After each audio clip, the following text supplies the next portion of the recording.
Assalamualaikum warahmatullahi wabarakatuh. Innal hamdalillah nahmaduhu wa nasta'inuhu wa nastaghfiruh wa na'udzu billahi min shururi anfusina wa min sayyiati a'malina. May yahdihillahu fala mudilla lahu wa may yudlilhu fala hadiya lahu. Ashhadu an la ilaha illallah wahdahu la syarika lahu wa ashhadu anna Muhammadan abduhu wa rasuluh sallallahu alaihi wa ala alihi wa ashabihi wa man sara ala nahjihi wa tamassaka bi sunnatihi ila yaumiddin wa sallama tasliman katsira. Ya ayyuhalladzina amanu taqullaha haqqa tuqatih wa la tamutunna illa wa antum muslimun. Ya ayyuhan nasu taqu rabbakumul ladzi khalaqakum min nafsin wahidah wa khalaqa minha zawjaha وبث منهما رجالا كثيرا ونساء واتقوا الله الذي تساءلون به والأرحام إن الله كان عليكم رقيبا. يا أيها الذين آمنوا اتقوا الله وقولوا قولا سديدا يصلح لكم أعمالكم ويغفر لكم ذنوبكم ومن يطع الله ورسوله فقد فاز فوزا عظيما. أما بعد فإن أصدق الحديث كتاب الله وخير الهدي هدي محمد صلى الله عليه وسلم وشر الأمور محدثاتها وكل محدثة بدعة وكل بدعة ضلالة وكل ضلالة في النار. Alhamdulillah, malam hari ini kita kembali melanjutkan kajian kitab Bulughul Maram dengan faedah-faedahnya yang kita baca atau kita ambil dari kitab Tawdihul Ahkam. Malam hari ini kita membaca hadis ke 1332. Ini penomoran yang ada di kitab Tawdihul Ahkam atau 1525. Ini penomoran yang ada di kitab Bulughul Maram dengan tahqiq Yasin Fahal. Penulis rahimahullah berkata, wa an Abi Mas'udin radhiyallahu anhu qala Rasulullah sallallahu alaihi wasallam inna mimma adrakan nasu min kalamin nubuwatil ula idza lam tastahi fasna ma syi'ta akhrajahu al-Bukhari. Dan dari Abu Mas'ud radhiyallahu anhu, beliau berkata, telah bersabda Rasulullah sallallahu alaihi wasallam, sesungguhnya di antara perkataan kenabian yang pertama yang didapati oleh manusia, idza lam tastahi, jika engkau tidak malu, fasna ma syi'ta, maka perbuatlah atau lakukanlah apa yang engkau ingin lakukan. Hadis ini dikeluarkan oleh Imam Bukhari. Ada beberapa faedah yang dituliskan oleh Syekh Abdullah Al-Bassam dalam kitabnya Tawdihul Ahkam. Yang pertama kata beliau, perkataan Rasulullah sallallahu alaihi wasallam, inna mimma adrakan nasu min kalamin nubuwatil ula. Sesungguhnya di antara perkataan kenabian yang pertama, yaitu nabi-nabi dahulu yang sampai sekarang didapati oleh manusia. Ini maksudnya, lalu penulis menukilkan perkataan Imam Ibn Rajab, yushiru ila anna hadza ma'thurun 'anil anbiya'il mutaqaddimin. Ini menunjukkan atau mengisyaratkan bahwasanya perkataan ini diriwayatkan turun-temurun dari nabi-nabi terdahulu sampai kepada Nabi Muhammad dan sampai kepada umatnya. Wa anna an-nasa tadawaluhu bainahum, dan bahwasanya manusia saling menyebarkannya di antara mereka. Wa tawarathuhu anhum qarnan ba'da qarnin, dan saling mewariskannya, yaitu turun-temurun, diajarkan turun-temurun dari generasi ke generasi berikutnya. Wa annahu linafasati hadhil hikmah qad ishtaharat bainan nas, dan sesungguhnya atau bahwasanya karena begitu berharganya perkataan ini, maka tersebar di antara manusia, masyhur, sangat terkenal di antara manusia, hatta wasalat ila awwali hadhil ummah, sehingga sampai juga perkataan ini kepada generasi pertama umat ini, yaitu kepada para salafus saleh. Kemudian diriwayatkan lagi sampai kepada kita sekarang. Nah, ini maksud perkataan inna mimma adrakan nasu min kalamin nubuwatil ula, bahwasanya perkataan ini sudah ada dari dahulu. Dari nabi-nabi terdahulu sudah dikatakan kalimat ini. Kemudian diriwayatkan turun-temurun sampai kepada umat Nabi Muhammad sallallahu alaihi wasallam. Apa perkataannya? Idza lam tastahi, jika kamu tidak malu, fasna ma syi'ta, maka lakukanlah apa yang ingin engkau lakukan. Kalau secara bahasa zahirnya perintah berbuatlah sesuka hati. Kalau tak malu silahkan engkau berbuat sesuka hati. Kalau tak malu silahkan berbicara sesuka hatimu. Ini seolah-olah membiarkan berbuat sesuka hati. Nah, tapi di dalam kitab ini penulis mengatakan qala Ibnu Rajab fi ma'nahu qaulan. Imam Ibnu Rajab mengatakan makna idza lam tastahi fasna ma syi'ta. Ini ada dua makna. Pada kalimat ini kata beliau ada dua makna. Yang pertama, annahu laisa bi ma'nal amr, bahwasanya ini zahirnya seperti perintah, tapi sebenarnya dia tidak mengandung makna perintah. Kata Imam Ibnu Rajab, annahu laisa bi ma'nal amri ay yasna'a ma syaa, bahwasanya ini sebenarnya bukan mengandung makna perintah agar dia berbuat sesuka hatinya, walakinnahu ala makna dzam wan nahi anhu, akan tetapi ini zahirnya perintah tapi maknanya adalah dzam, celaan dan larangan. Silakan berbuat sesuka hatimu. Sebenarnya itu mengandung larangan. Kalau tidak mau lagi darang, terserah engkau lah. Berbuatlah sesuka hatimu. Pergilah. Tidak mau juga dinasihati, berbuatlah sesuka hatimu. Itu sebenarnya bukan perintah, tapi celaan. Kata Imam Ibnu Rajab, itu sebenarnya maknanya adalah adz-dzammu wan nahyu anhu, celaan dan larangan agar tidak berbuat sesuka hati. Wa ahlu hadhil maqalah lahum tariqan. Lalu kata beliau, kata Imam Ibnu Rajab, dan ahlu hadhil maqalah, yaitu orang yang mengucapkan perkataan ini, mereka ini memiliki dua jalan atau dua cara.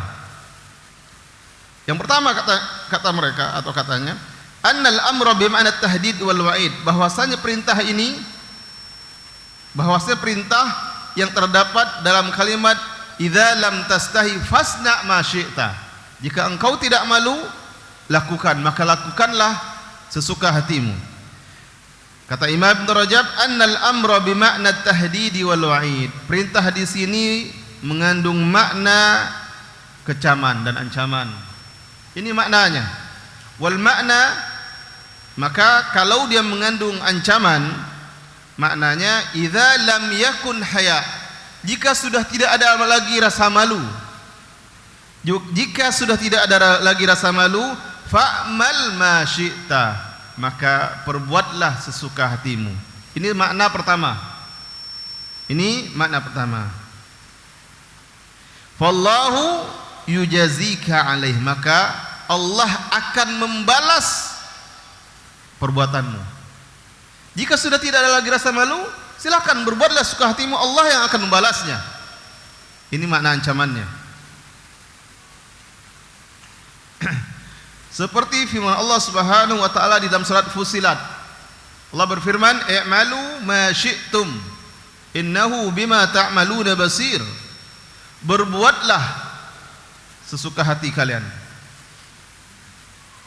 Ini perintah tapi mengandung makna larangan, karena disertai dengan ancaman setelah itu. I'malu ma syi'tum, innahu bima ta'maluna basir. Berbuatlah sesuka hati kalian, sesungguhnya Allah Maha mengetahui apa yang kalian perbuat. Tapi ingat, semuanya akan dicatat oleh Allah dan kelak akan diberikan balasan.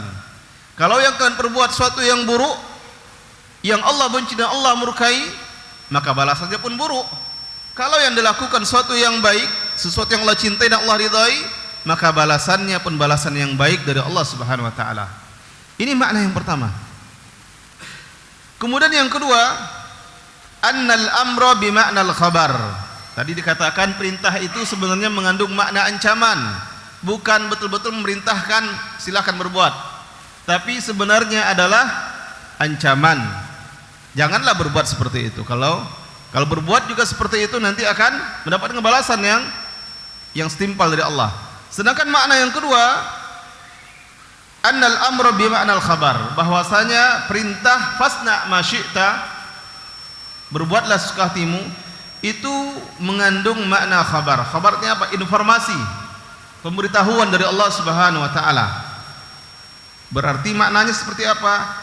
Anna man lam yastahi, bahwasanya barang siapa yang tidak merasa malu, sana'a masya, dia akan melakukan apapun yang dia inginkan. Itu maknanya. Jadi konteks perintahnya adalah sebagai khabar, bahwasanya barang siapa yang tidak memiliki rasa malu, dia akan berbuat sesuka hatinya. Dia akan berbuat apapun yang dia inginkan. Kalau yang pertama tadi, jika engkau tidak lagi memiliki rasa malu, lakukanlah apa yang engkau lakukan, ingat Allah akan memberinya balas. Ini makna yang pertama. Yang kedua, sebagai bentuk khabar atau berita dari Allah, bahwasanya biasanya orang yang tidak lagi memiliki rasa malu itu, dia akan berbuat sesuka hatinya. Ini yang kedua. Fa innal mani' min fi'lil qaba'ih wal haya. Lalu kata Imam Ibnu Rajab, sesungguhnya yang menghalangi, yang mencegah, yang membentengi dari perbuatan-perbuatan yang buruk itulah rasa malu. Mau berdusta malu, mau bermaksiat malu, mau mencuri malu. Rasa malu yang akan menghalangi seseorang dari melakukan perbuatan yang buruk.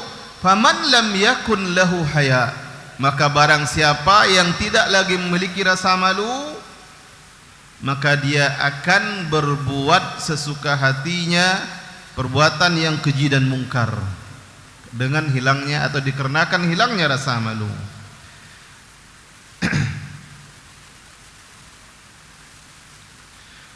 Kemudian penulis menyebutkan di faedah yang ketiga, tsumma qala rahimahullah taala, kemudian rahimahullah taala, maksud beliau rahimahullah taala itu Imam Ibnu Rajab.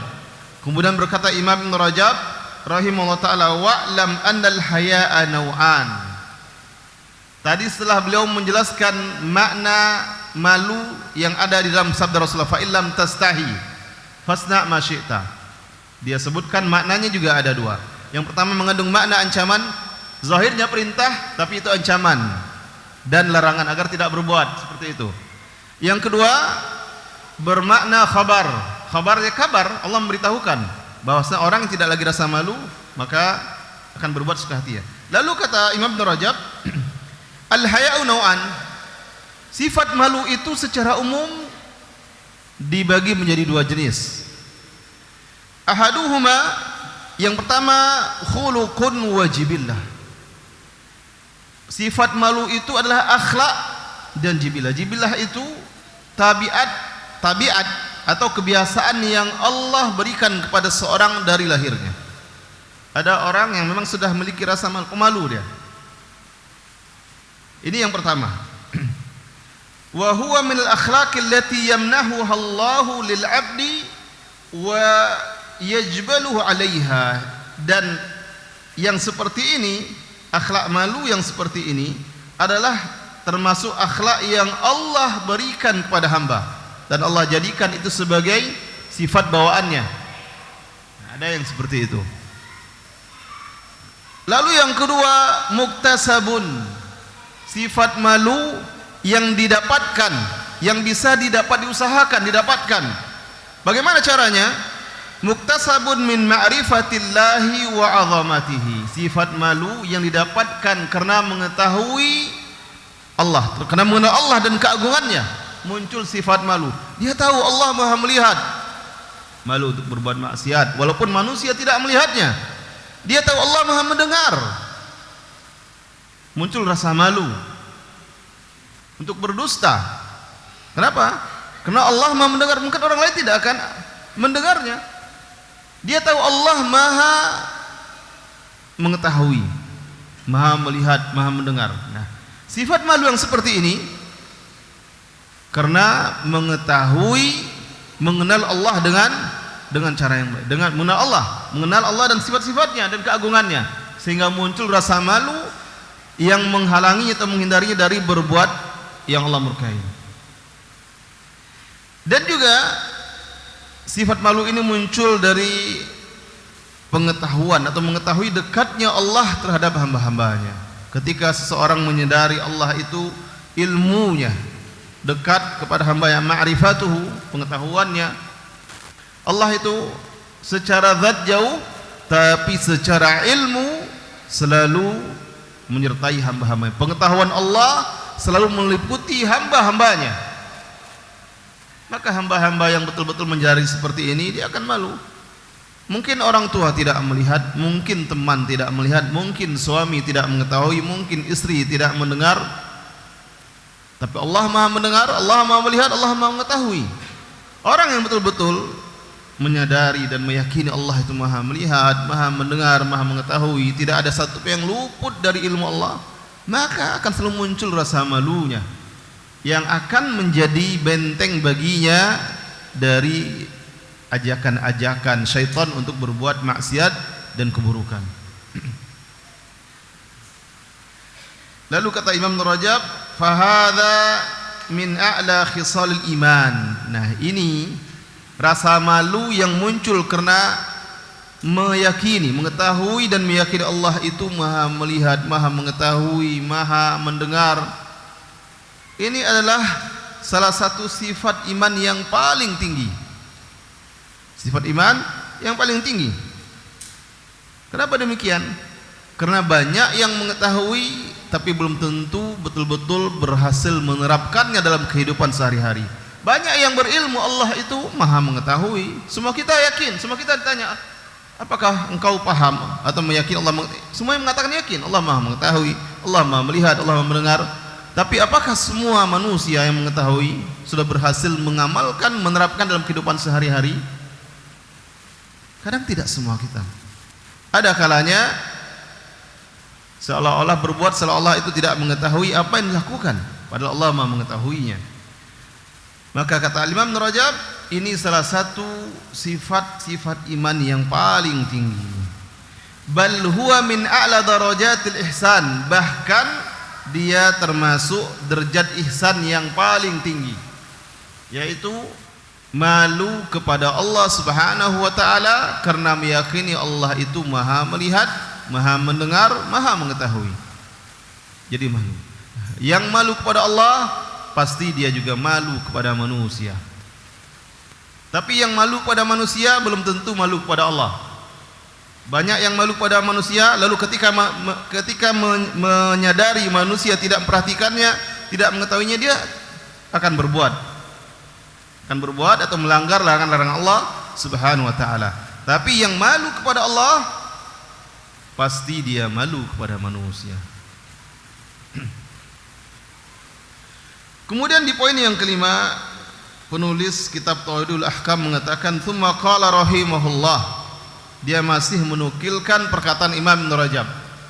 Kemudian berkata rahimahullah, maksud beliau adalah Imam Ibn Rajab, amma ad-da'fu wal ajzu, adapun ad-da'fu, lemah dan malas, yang menyebabkan kelalaian dalam melaksanakan hak Allah, rasa malas, kemudian lemah, tidak bersemangat, yang menyebabkan seseorang lalai mengerjakan hak-hak Allah atau hak-hak hamba yang lainnya, falaisa huwa minal haya, maka ini tidak termasuk dari sifat malu. Ini tidak termasuk dari sifat malu. Innama huwa da'fun wa khawrun wa ajzun wa muhana.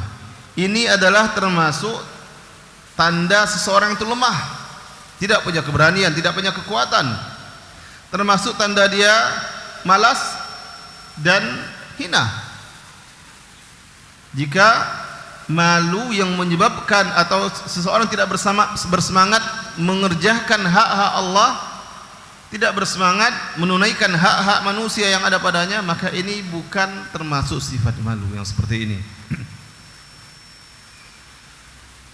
Ini jenis malu yang pertama, yaitu jenis malu yang kedua, malu yang bersumber dari pengetahuan kepada Allah, yaitu seorang hamba yang betul-betul mengetahui Allah, maka muncul rasa malunya kepada Allah. Tadi dikatakan oleh penulis bahwasanya makna idza lam tastahi fasna ma syi'ta ini mengandung dua makna, yaitu perintah, mengandung makna perintah untuk berbuat sesuka hati. Kemudian makna yang lainnya, kata beliau, annahu amrun bi fi'li ma yasha' ala zahiri amrih, yaitu perintah untuk berbuat sesuka hati. Ini zahirnya. Yang pertama kata beliau, perintah berbuat sesuka hati jika tidak malu. Atau makna yang kedua, perintah mengerjakan sesuatu zahirnya, sesuka hatinya secara zahir. Zahir dari kalimat ini, kerjakan sesuatu sesuka hatimu. Lalu kata beliau, wa annal makna, dan bahasanya makna idza kana alladhi yuridu fi'lahu amalan la yustahya. Maksudnya apa? Apabila perbuatan yang akan dilakukan, perbuatan yang tidak la yustahya, yang tidak perlu malu, tidak perlu rasa malu. Contoh, rajin salat, apakah harus malu? Tidak. Berkata jujur, kan tidak boleh malu. Rajin bersedekah atau membantu orang lain, rajin hadir ke majelis taklim, ini amalan-amalan la yustahya minhu, kata penulis, amalan-amalan yang tidak boleh malu lakukannya. Maka jika amalan tersebut seperti ini, silakan lakukan sepuas sesuka hatimu. Silakan salat, laksanakan sebaik-baiknya, jangan malu. Rutinlah hadir ke majelis taklim, jangan malu. Bantu orang-orang yang butuh bantuan dan jangan malu. Lakukan suka hatimu. Nah, ini makna lain dari kalimat idza lam tastahi fasna ma syi'ta, yaitu perbuatan-perbuatan yang tidak boleh malu, maka silahkan lakukan sesuka hatimu. Ini dia maknanya. Kata penulis, la minallah wala minan nas, tidak boleh malu kepada Allah dan juga tidak boleh malu kepada manusia. Jadi ketika ada yang misalnya diajak salat ke masjid, yuk ke masjid ya, lain malu. Nah, ini tidak tepat malunya. Malu sama kawan-kawan udah lama tidak ke masjid. Padahal kawan-kawan mungkin malah senang, gembira melihat kawan saudara yang lain yang sudah lama tidak ke masjid tiba-tiba datang ke masjid rajin. Gembira, bahagia kawan-kawan melihatnya. Kadang-kadang rasa malu tersebut juga muncul dari talbisul iblis atau bisikan syaitan. Bisikan syaitan dibisikkan, jangan malu, apa kata orang nanti. Udah lama tidak sholat tiba-tiba, udah lama tidak ke masjid tiba-tiba muncul ke masjid, nanti diolok-olok nanti. Kadang muncul bisikan-bisikan syaitan, tapi itu harus dibuang. Karena itu bukan malu yang benar. Malu melakukan amal-amal yang Allah cintai, maka ini tidak pada tempatnya. Tidak boleh malu kepada Allah dan tidak boleh malu kepada manusia. Kenapa demikian? Likaunihi min afalit ta'at. Karena perbuatan tersebut adalah amalan-amalan ketaatan, maka tidak boleh malu melakukannya.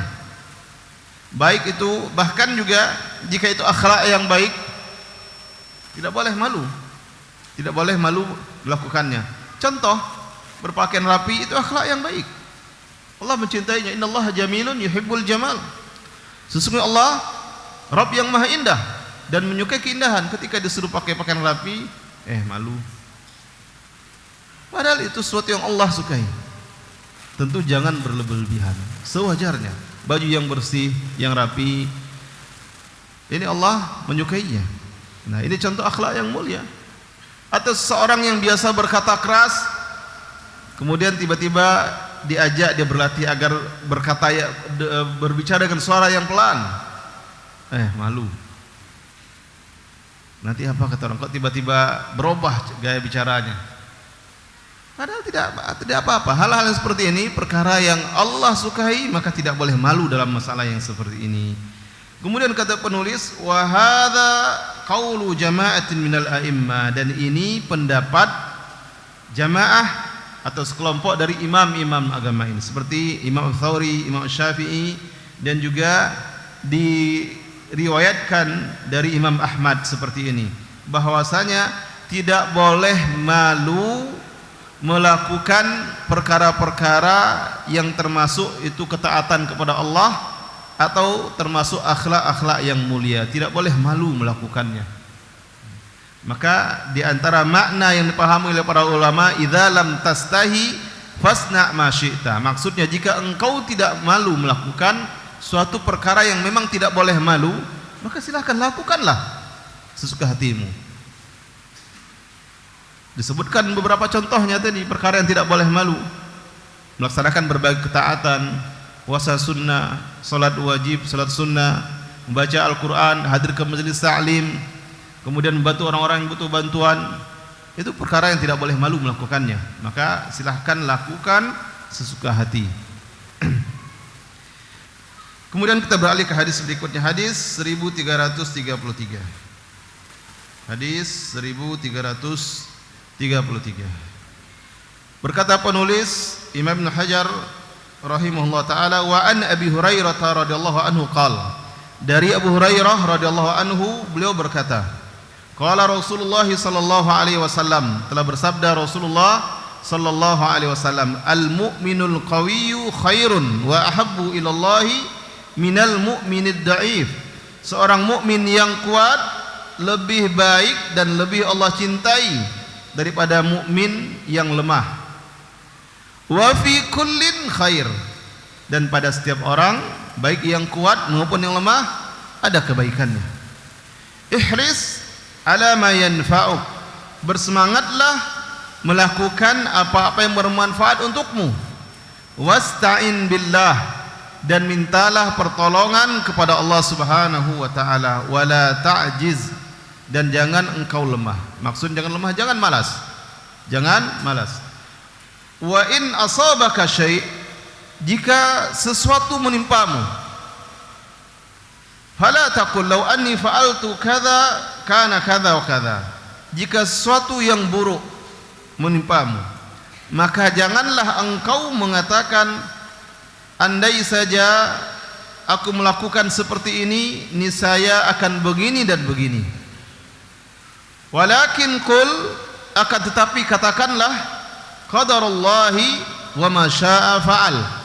Qadarullah, ini adalah takdir Allah, ketetapan Allah, dan apa yang Allah kehendaki maka dia akan melakukannya.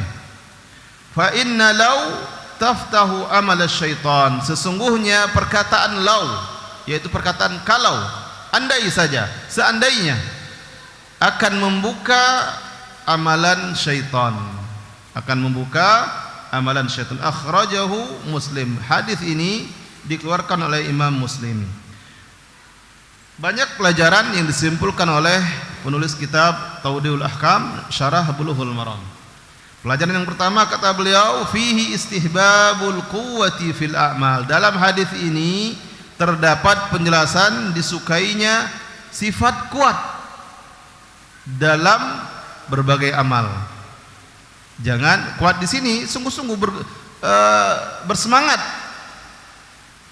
dalam berbagai amal. Li'annahu yuhsalu fiha minal fa'idah wa thamarah ma la yuhsalu minad da'fi. Karena dengan kuat itu didapatkan faedah dan buah atau hasil yang tidak sama dengan didapatkan oleh orang yang lemah, tidak bersemangat mengerjakan suatu. Maka Islam menyukai sifat kuat, semangat dalam mengerjakan berbagai amal, baik amal dunia, pekerjaan dunia maupun pekerjaan akhirat. Maka ini yang dimaksud Rasulullah ketika Rasulullah mengatakan al-mu'minul qawi khairun wa ahabbu ilallah minal mu'minid da'if. Mukmin yang kuat lebih baik dan lebih Allah cintai daripada mukmin yang lemah. Salah satu maknanya yaitu hadis ini menunjukkan disukainya sifat kuat atau bersemangat dalam melakukan amal. Ini maknanya. Islam menyukai seseorang itu bersemangat dengan melakukan berbagai amal, baik amalan dunia maupun amalan akhirat. Hikmahnya apa? Karena ketika seorang bersemangat, bersungguh-sungguh, kuat melaksanakan suatu amal, hasilnya akan berbeda dengan amalan yang sama tapi dikerjakan dengan malas-malasan, tidak bersemangat, tidak ada gairah yang kuat, semangat yang kuat untuk melakukannya, akan berbeda hasilnya. Kalau dia seorang petani, seharusnya sudah berhasil menanam sawit beberapa hektar, kena malas-malasan dalam sekian minggu baru tertanam setengah hektar dan sebagainya. Kalau dia misalnya bekerja memanen sawit, dalam waktu sehari misalnya terpanen sekian hektar, tapi yang malas-malasan mungkin hanya sedikit dapatnya. Nah, itu perbedaan, itu contoh nyata dalam kehidupan sehari-hari. Seseorang yang mengerjakan kehidupan dunia dan penuh semangat akan berbeda hasilnya dengan orang yang malas-malas. Begitu juga dengan kehidupan akhirat. Orang yang bersemangat rajin menunaikan salat-salat 5 waktu dan salat-salat sunnahnya akan berbeda dengan orang-orang yang malas-malasan. Salat 5 waktunya kadang di awal waktu, kadang di akhir waktu dan sebagainya. Salat sunnahnya kadang dikerjakan, kadang ditinggalkan, akan berbeda karena faktor kekuatan dan semangat tadi.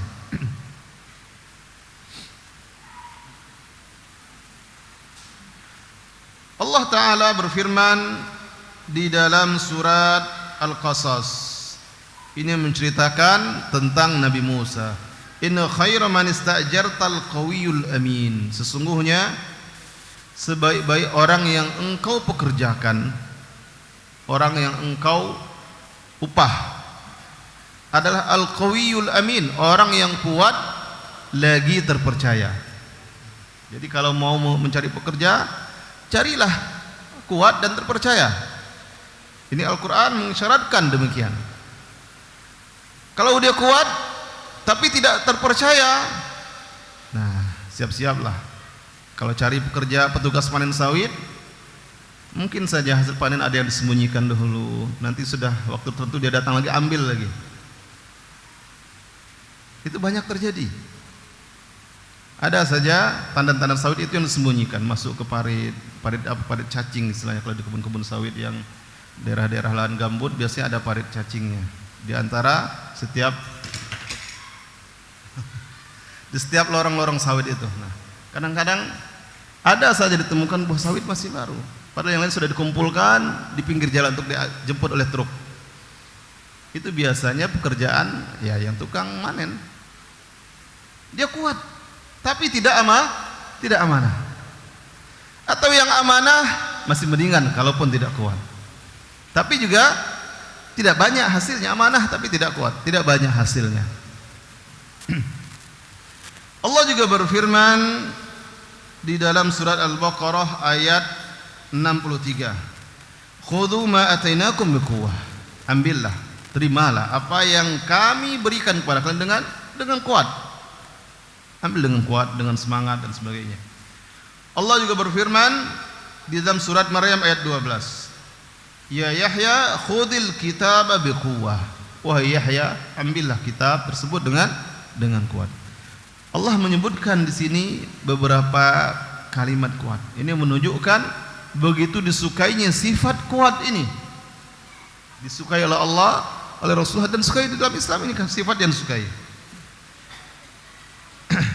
Kemudian di poin yang kedua, faedah yang kedua yang dituliskan oleh penulis kitab ini, beliau mengatakan qala Syekhul Islam fi siyasat syar'iyyah. Berkata Syekhul Islam di dalam kitab beliau As-Siyasah Syar'iyyah. Ini juga di sini beliau membahas tapi dalam urusan dunia, urusan pemerintahan. Bahwasanya kekuatan itu, sifat kuat itu betul-betul lebih diutamakan, dan tentu berbeda-beda bidangnya. Sifat kuat sesuai dengan bidang yang dibutuhkan di dalam pemerintahan.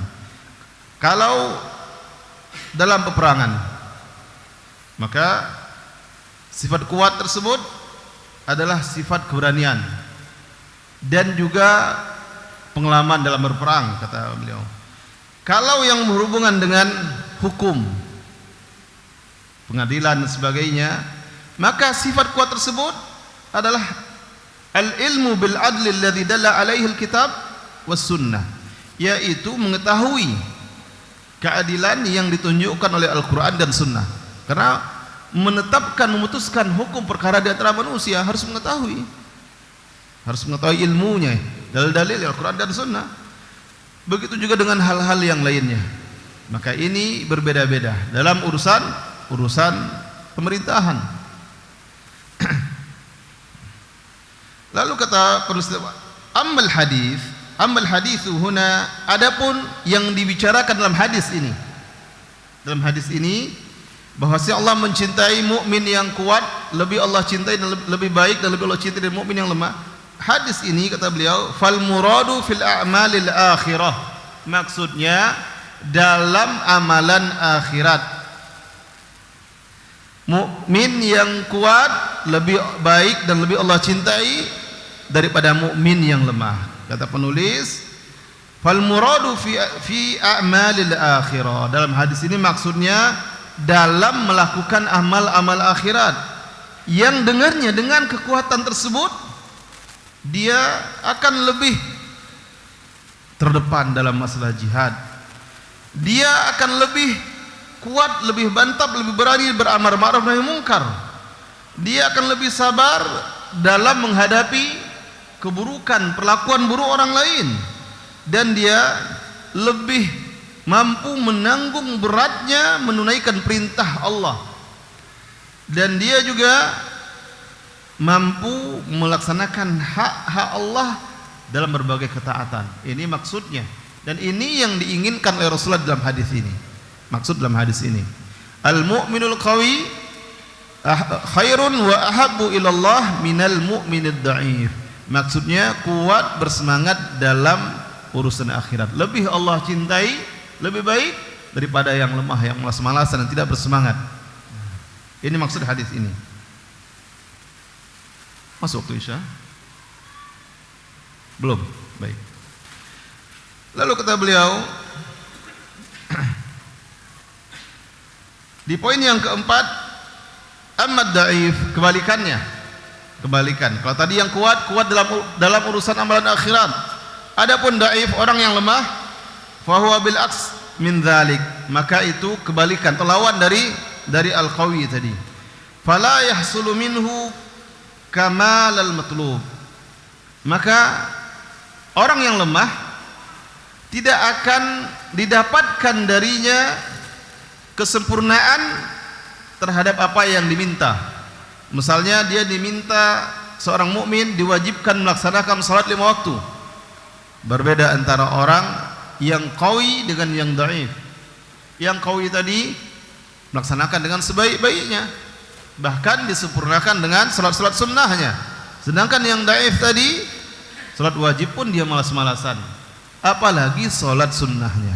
Tidak akan didapatkan apa yang diwajibkan atau yang dituntut darinya, tidak akan didapatkan dia mengerjakan dengan sebaik-baiknya.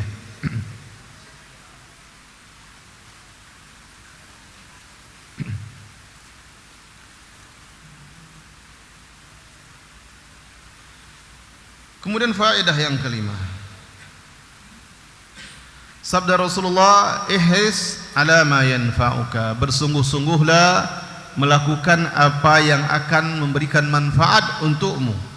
Kata Syekh penulis kitab ini, hadza fi amrid din wa dunya, ini dalam urusan agama dan urusan dunia.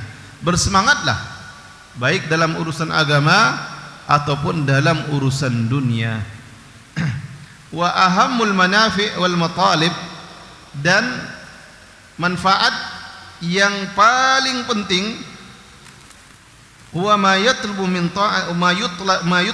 ta'atillahi ta'ala, yaitu sesuatu yang diminta dari ketaatan kepada Allah. Ini perkara yang paling penting dan yang paling bermanfaat. Maka bersemangatlah dalam masalah ini. Baik, mungkin sudah masuk waktu Isya? Belum juga? Lama lagi. Maksudnya 5 menit.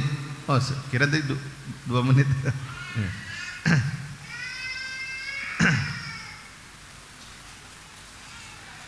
Kita perhatikan. Jadi sabda Rasulullah, ihris ala ma yanfa'uka, bersemangatlah melakukan hal-hal yang bermanfaat.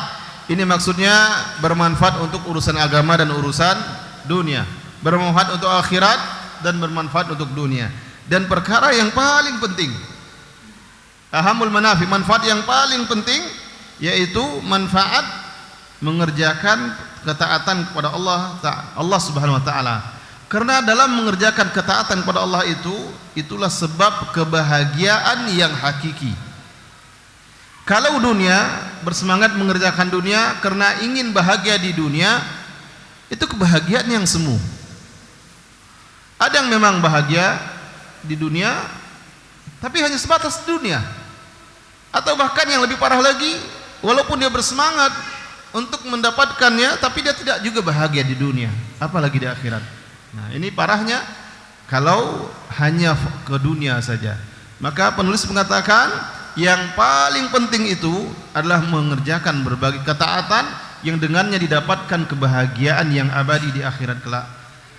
Lalu kata beliau, fahadhihi hiyal manfaatul kabirah, inilah dia manfaat yang besar, dan inilah dia matlabul azim, tuntutan yang agung. Alladzi limithli falyamal amilun, yang karena tujuan inilah orang-orang yang saling beramal, berlomba-lomba beramal. Karena untuk mendapatkan ini, maka orang-orang berlomba-lomba untuk beramal kebaikan.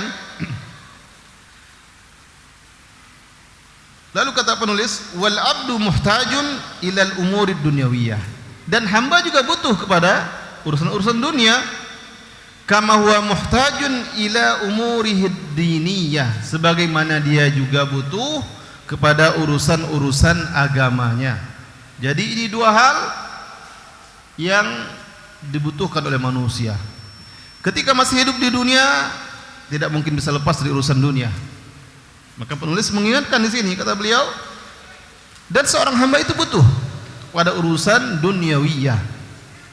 Itu tentu selama dia masih hidup. Kalau sudah tidak di dunia lagi, tidak butuh. Sebagaimana dia juga butuh pada urusan agamanya. Wa ma'murun bi an yaslukat turuqal musilah, dan seorang hamba itu diperintahkan untuk menempuh jalan yang akan mengantarkannya, akan menyampaikannya, wal wasailal qawiyah, dan menempuh sarana yang kuat yang akan menyampaikannya kepada kebutuhannya di dunia dan di akhirat.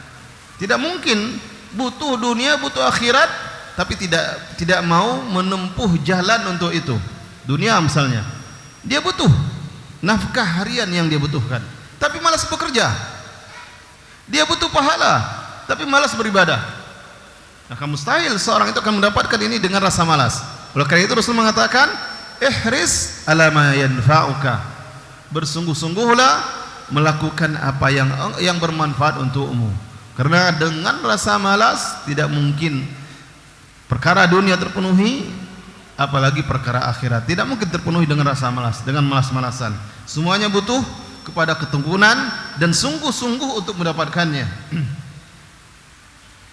Lalu kata beliau, wa anfa'us subul, setelah beliau katakan wajib untuk menempuh jalan, lalu kata beliau, dan jalan yang paling bermanfaat, al-ulumud nafi'ah, ilmu yang bermanfaat. Jalan yang paling bermanfaat yang harus ditempuh oleh setiap hamba itu adalah ilmu-ilmu yang bermanfaat. Fa innaha as-siratul mustaqim ila khairid dunya wal akhirah, sesungguhnya ilmu yang bermanfaat itu adalah jalan yang lurus yang akan mengantarkan seseorang kepada kebaikan dunia dan akhirat. Maka ini poin utamanya. Bersemangatlah melakukan bermanfaat, dan salah satunya bersemangatlah menimba ilmu agama. Bersemangatlah mempelajari ilmu agama. Kalau seperti antum-antum mungkin tidak duduk lagi di bangku sekolah, maka bersemangatlah ke majelis-majelis ilmu. Bersemangatlah mempelajari agama. Caranya bagaimana? Salah satu caranya hadir ke majelis-majelis ilmu. Dan kalau tidak tahu, bertanya kepada orang yang lebih mengetahui. Baik, seperti waktu Isya sudah masuk, kita dengarkan adzan kumandangkan. Setelah adzan insyaallah kita lanjutkan membaca faedah-faedah di hadis ini.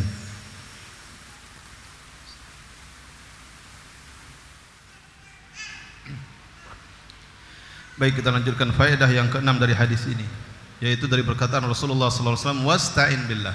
Karena Rasulullah bersabda, al-mu'minul qawi khairun wa ahabbu ilallah minal mu'minid da'if. Ihris ala ma yanfa'uka wa la ta'jiz. Wasta'in billah. Dan mintalah pertolongan kepada Allah Subhanahu wa taala. Berkata Ibnu Qayyim rahimahullah di dalam kitab Madarijus Salikin, menjelaskan makna isti'anah secara bahasa, artinya meminta pertolongan. Wasta'in billah, mintalah pertolongan kepada Allah. Nah, kata Imam Ibnu Qayyim di dalam kitabnya Madarijus Salikin, beliau mengatakan al-isti'anah talabul auni minallahi ta'ala. Maksud atau makna al-isti'anah adalah meminta pertolongan dari Allah Subhanahu wa taala. Lalu kata beliau, wa idzal tazamal abdu bi ubudiyati rabbih, dan jika seorang hamba betul-betul menjaga ibadahnya kepada Rabbnya. Iltizam itu betul-betul menjaganya, sungguh-sungguh menjaga ibadah kepada Tuhannya. A'anahu Allah taala 'alaiha, Allah akan menolongnya dalam beribadah. Allah akan membantunya untuk beribadah. Wa ana Allahu 'alaiha. Fa kana iltizamuhu biha, maka sungguh-sungguhnya seorang hamba beribadah kepada Allah sababan linailil iman. Ini salah satu sebab untuk mendapatkan keimanan. Maksudnya apa? Karena iman itu kan bertambah dan berkurang. Bertambah dengan ketaatan dan berkurang dengan maksiat. Maka ketika seorang hamba rajin beribadah kepada Allah, dia jaga ibadah-ibadahnya, akan bertambah imannya. Ini maksud dari perkataan Ibnu Qayyim ini. Fa kullama kana al-'abdu atamma 'ubudiyatan li rabbih, maka setiap kali seorang hamba itu menyempurnakan ibadahnya kepada Tuhannya, kanat li'anatu minal mawahibi is'afahu bihadzal matlub.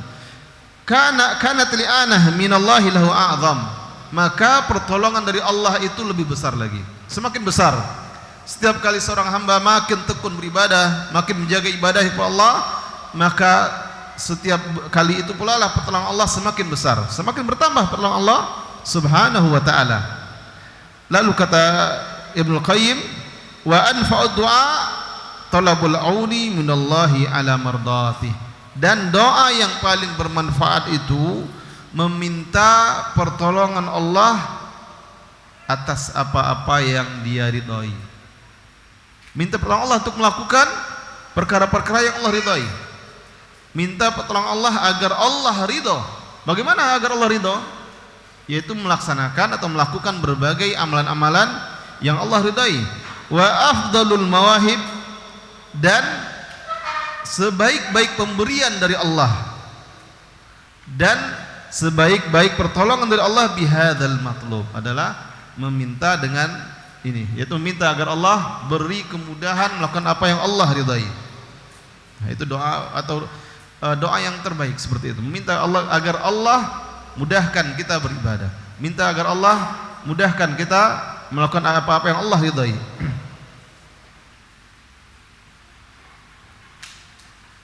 Lalu kata Syekhul Islam, lalu dinukilkan perkataan Syekhul Islam Taimiyah. Tadi perkataan Imam Rajab, Imam Ibnu Qayyim, kemudian perkataan Syekhul Islam. Syekhul Islam berkata, ta'ammaltu anfa'ad du'a.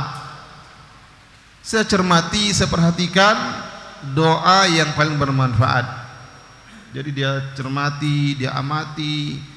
Lalu kata beliau, fa idza huwa su'alul auni ala mardati. Ternyata doa yang paling bermanfaat itu adalah memohon, meminta kepada Allah, memohon pertolongan Allah untuk dimudahkan melakukan hal-hal yang Allah ridhai, sehingga dengan demikian mendapatkan ridha Allah Subhanahu wa taala. Lalu kata beliau, "Tsumma ra'aituhu fil Fatihah." Kemudian saya dapati doa tersebut ada di dalam surah Al-Fatihah, yaitu dalam firman Allah, "Iyyaka na'budu wa iyyaka nasta'in." Iyyaka na'budu wa iyyaka, kepada Engkau kami beribadah dan kepada Engkaulah kami memohon pertolongan. Pertolongan apa? Pertolongan agar dimudahkan beribadah kepada Allah. dan dengan demikian mendapatkan ridha Allah Subhanahu wa taala.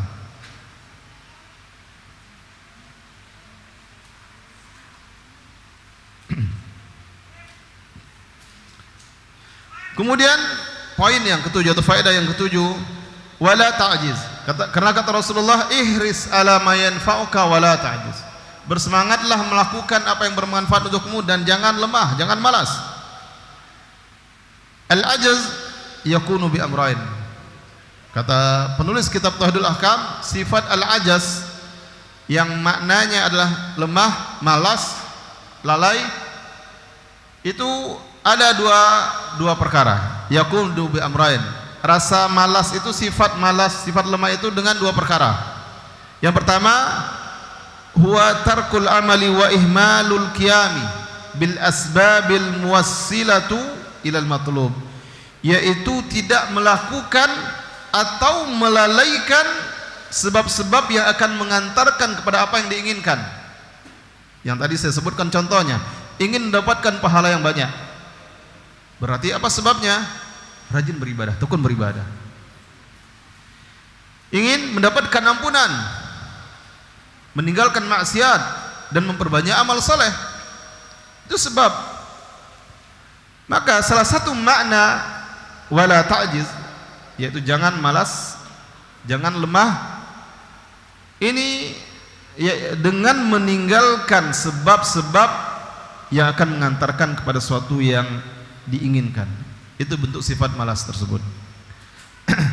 Kemudian yang kedua, adamul isti'anati billahi ta'ala, tidak meminta pertolongan kepada Allah Ta'ala dan tidak berserah diri kepada Allah Ta'ala dengan memohon bantuan kepadanya. Nah, ini makna al-ajaz. Saya ulangi, wala ta'jiz, jangan malas, jangan lemah. Maksudnya apa? Yang pertama, tidak melakukan perkara-perkara yang akan mengantarkan kepada sesuatu yang diinginkan. Itu malas berarti. Ingin mendapatkan uang, tidak mau bekerja, berarti malas. Kalau dia seorang pelajar, ingin mendapatkan nilai yang bagus, tapi tidak mau belajar dengan tekun, berarti malas. Ingin mendapatkan nilai yang bagus, tidak sungguh-sungguh mengulangi pelajaran, menguasai apa yang akan diujikan besok misalnya, itu malas. Berarti dia tidak menempuh sebab-sebab yang akan mengantarkannya kepada yang diinginkannya.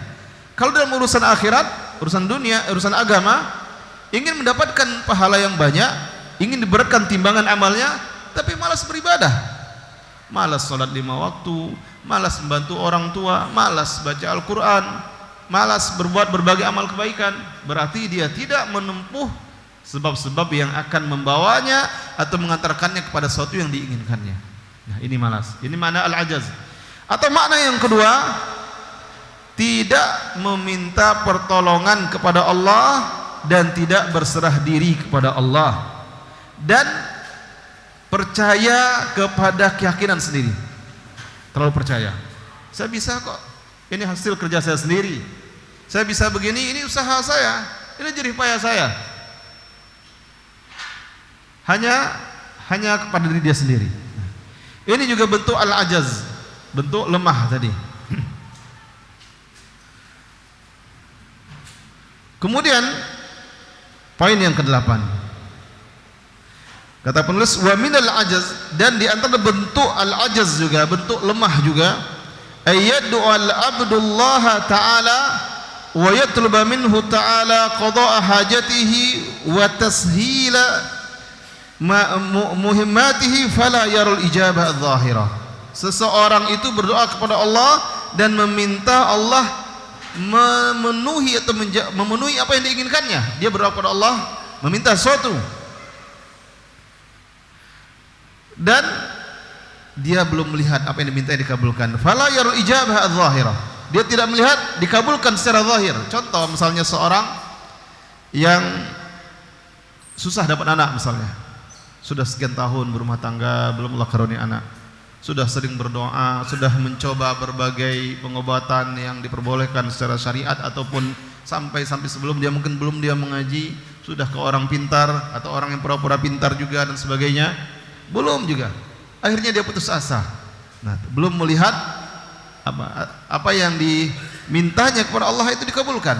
Atau contoh yang lainnya, usaha misalnya, coba ini gagal, coba itu gagal, sudah sekian banyak modal gagal, tidak ada yang berkembang. Bulan-bulan pertama maju usahanya, setelah berjalan beberapa bulan, setahun, 2 tahun, akhirnya gagal lagi, tutup lagi, coba lagi usaha yang lain. Apa yang sedang ramai dicoba juga, ikut juga, tidak yang berkembang. Padahal dia berdoa kepada Allah, dia sungguh-sungguh merasa seperti itu, tapi merasa tidak dikabulkan apa yang dipintanya. Nah, kata penulis kitab ini, termasuk bentuk al-ajaz itu seorang hamba yang berdoa kepada Allah tapi dia tidak atau belum melihat doanya dikabulkan secara zahir, lalu dia malas-malasan berdoa, malas-malasan beribadah. Percuma saja, orang lain juga malas-malasan ibadah, kaya, banyak duitnya misalnya, mudah rezekinya. Ada yang mungkin yang seperti itu, akan berpikiran seperti itu di antara manusia. Sudah capek jaga sholat 5 waktu, puasa sunnah juga rutin, bantu orang juga rutin, usaha tidak maju-maju juga. Sudah ganti karyawan, sudah ganti juga tambah modal lagi dan sebagainya, jual juga kebun untuk nambah modal, tidak juga misalnya. Akhirnya malas-malasan berdoa. Nah, ini contoh bentuk al-ajaz. Yang seperti ini juga sesuatu yang Allah benci.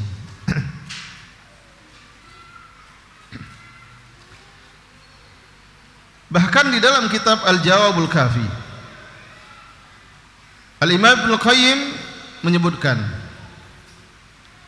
wa minal afatil lati tamna'u tartiba atharid du'a alaih, dan di antara kekurangan atau celah yang menjadi penghalang pengaruh doa, di antara kekurangan atau kesalahan-kesalahan yang akan menjadi penghalang doa itu berpengaruh atau memberi pengaruh atau penghalang doa itu dikabulkan, ayyasta'jilal abdu wa yastabti'a, yaitu seorang hamba tergesa-gesa atau ingin segera dikabulkan doanya dan dia merasa lambat dikabulkan, wa yada'ud du'a, lalu dia meninggalkan doa, tidak lagi mau berdoa, wa huwa bimanzilati man badhara badhran. Nah, orang seperti ini sama seperti orang yang menanam benih atau menggarap lahan. Ketika di awal-awal dia rawat dengan baik, faja'ala yata'ahadu wa yasqi, dia rawat dengan baik, dia sirami. Ketika dia melihat lambat apa yang dia garap tersebut, lambat terlihat hasilnya, bibit-bibit yang dia semai tidak begitu memuaskan hasilnya dan sebagainya, akhirnya dia pun meninggalkannya, tidak lagi serius mengurus ladangnya.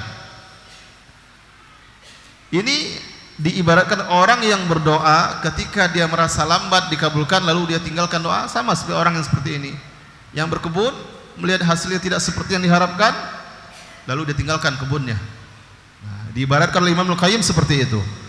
Dan di dalam Sahih Bukhari dan Muslim, Rasulullah bersabda, yustajabu li ahadikum ma lam ya'jal, akan dikabulkan doa salah seorang di antara kalian selama dia tidak tergesa-gesa. Sahabat bertanya tentang dalam nafas yang lain, sahabat bertanya apa itu al-ajal atau istijal. Rasulullah bersabda, da'autu falam yustajab li. Seseorang berdoa atau berkata saya berdoa. Seseorang da'autu wa da'autu, saya berdoa dan berdoa, falam yustajab li, tapi belum juga dikabulkan doaku, lalu dia meninggalkan doanya. Nah, ini bentuk al-ajaz, dalam salah satu makna al-ajaz dalam hadis ini, yaitu lemah, termasuk contohnya dalam urusan berdoa. Lalu sabda Rasulullah sallallahu alaihi wasallam di akhir sabdanya, wa in asabaka syai', jika sesuatu yang tidak menyenangkan menimpamu, maka ucapkan qadarallah wa masya'a fa'al. Ucapkan qadarallah wa masya'a. Jangan ucapkan law, jangan ucapkan kalau saja, tapi ucapkan qadarallah wa masya'a fa'al. Kenapa demikian? Karena seseorang itu jika dia telah mengorbankan segala sesuatu, mencurahkan kesungguh-sungguhannya, berusaha sekuat tenaga, kemudian ternyata hasilnya berbeda dengan apa yang diinginkannya,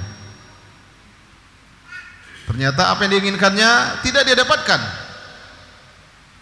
atau lain dari apa yang diinginkannya, fa'alaihi bil imani bil qada, maka hendaklah dia beriman dengan qada Allah, dengan ketetapan Allah Subhanahu wa ta'ala. Dan janganlah dia mengatakan law anni fa'altu kadza, kalau seandainya saya melakukan ini kana kadza wa kadza, mungkin saja hasilnya begini begitu.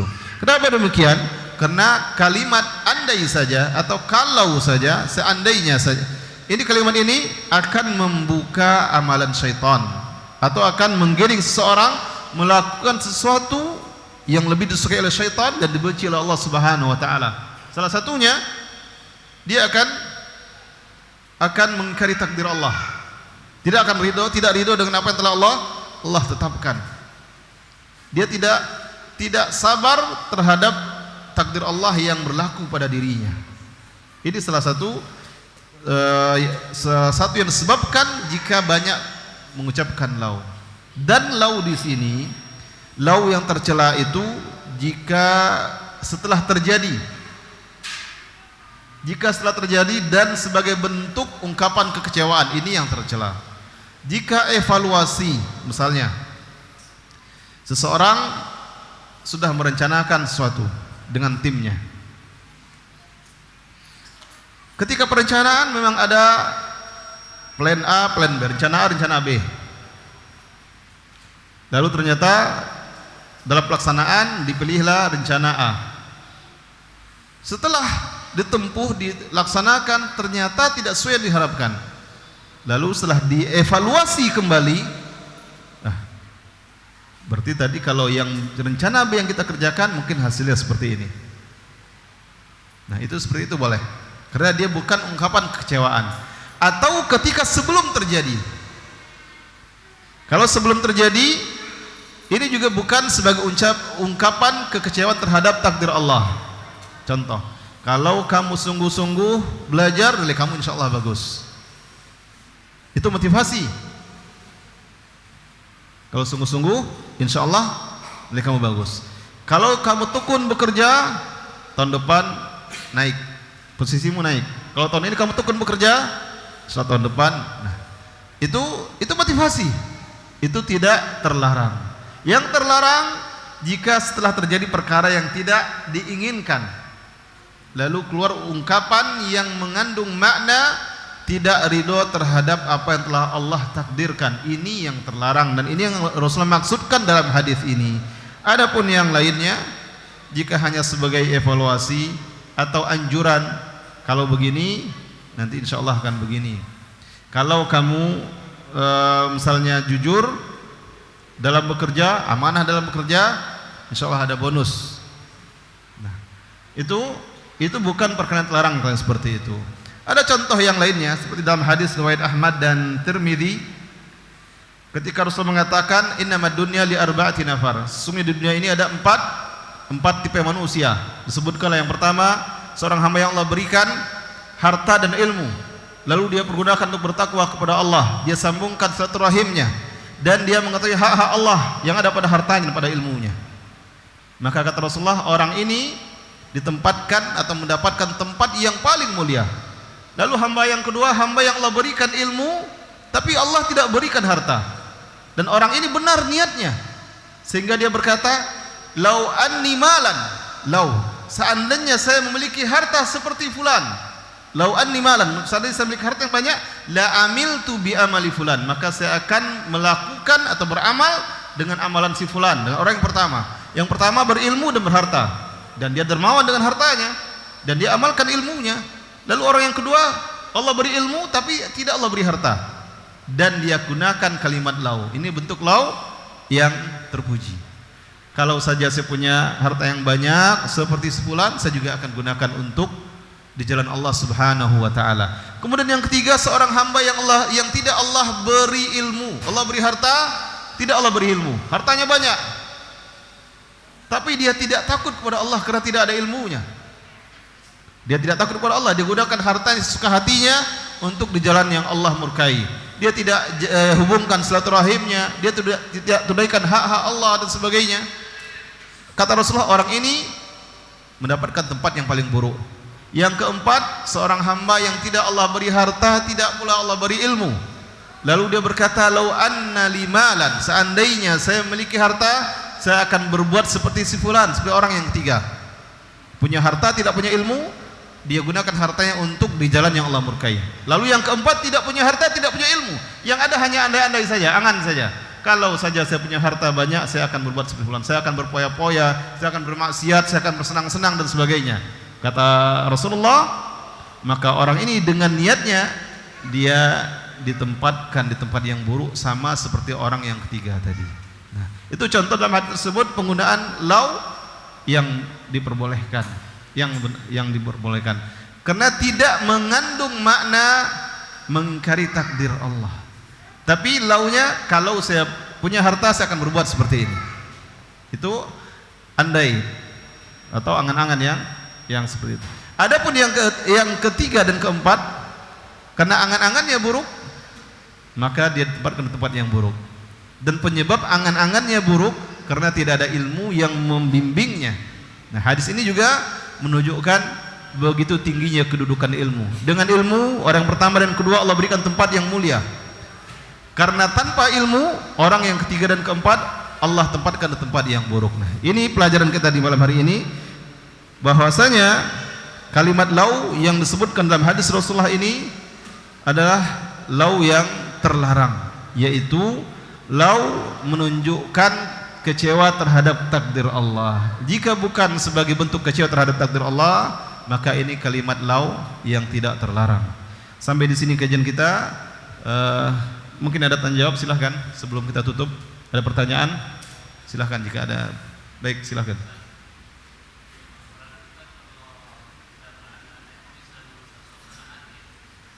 Kalau berandai-andai, andai-andai yang terlarang ya merusak.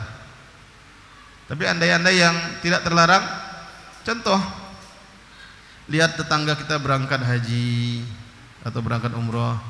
Kalau saya punya harta lebih, insya Allah saya juga akan berangkat umroh. Nah, itu tidak terlarang. Malah mudah-mudahan menjadi motivasi, lebih tekun bekerja. Yang merusak hati itu adalah kalimat lau, tapi dia sebenarnya bukan andai-andai, tapi dia kalimat lau sebagai bentuk penyesalan terhadap apa yang telah terjadi. Ini yang tidak dibenarkan. Kalau dia penyesalan, tidak ridho, tidak ikhlas, tidak sabar terhadap musibah yang sedang ditimpanya, maka ini yang terlarang. Ya. Tapi kalau sebagai motivasi dan sebagainya, maka tidak terlarang. Wallahu a'lam bishawab. Baik, silakan yang lainnya.